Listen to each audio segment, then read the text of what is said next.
पुरानी हवेली का राज। गांव के किनारे एक पुरानी हवेली खड़ी थी, टूटी फूटी सीलन भरी दीवारों वाली, जिसकी खिड़कियां सालों से बंद थी।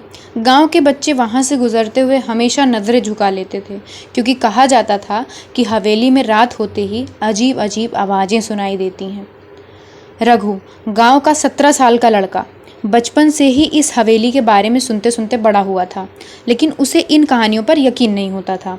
एक दिन गांव में अचानक बिजली चली गई और रात के सन्नाटे में रघु ने हवेली की ऊपरी मंजिल पर एक टिमटिमाती रोशनी देखी। वो चौंक गया। उसने सोचा कोई तो है वहां पर।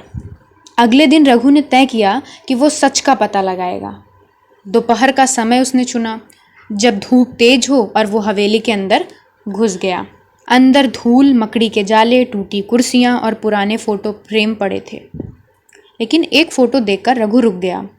उसमें एक औरत थी, सफ़ेद साड़ी पहने, आंखों में अजीब सी उदासी, और पीछे हवेली का वही कमरा। रघु ऊपर की मंजिल पर पहुंचा, जहां पिछली रात रोशनी देखी थी। दरवाजा चरमराते हुए खुला और अंदर बस एक पुराना लकड़ी का बक्सा रखा था। उसने बक्सा खोला। अंदर कुछ पुराने कपड़े, एक चांदी का लॉकेट और एक खत रखा था। और खत में लिखा क्या था? अगर कोई यह पढ़ रहा है तो शायद मैं अब इस दुनिया में नहीं हूँ। मेरा नाम सुमित्रा है। मैं इस हवेली की आखिरी मालकिन थी। मेरे पति शहर में नौकरी करते थे और एक रात कुछ लुटेरे आए। उन्होंने मेरा सब छीन लिया। उस रात से मेरी आत्मा इसी हवेली में भटक रही है। जब तक कोई मेरी आखिरी निशानी मेरे बेटे तक नहीं पहुंचा देगा, तब तक मैं यहीं रहूंगी। इतना पढ़कर रघु की रूह कांप गई। लेकिन तभी पीछे से ठंडी हवा चली और उसे महसूस हुआ कि कोई उसके कंधे पर हाथ रख रहा है। वो पलटा। वहां वही औरत खड़ी थी, सफ़ेद साड़ी में और आंखों में आंसू लिए हुए।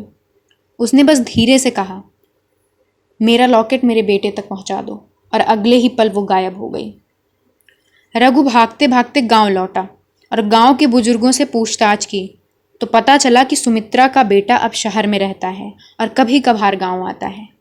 कुछ दिनों बाद रघु ने हिम्मत करके उसे लॉकेट दे दिया और सारी कहानी सुनाई। उस दिन के बाद हवेली से कभी कोई आवाज़ नहीं आई। तभी से गांव में लोग कहने लगे कि कभी कभी किसी की रूह को सिर्फ अपना अधूरा काम पूरा करवाना होता है, फिर वो हमेशा के लिए चैन ले पाती है। ये कहानी आपको कैसी लगी कमेंट में ज़रूर बताइएगा। मिलते हैं नेक्स्ट वीडियो में किसी नई कहानी के साथ। तब तक के लिए धन्यवाद।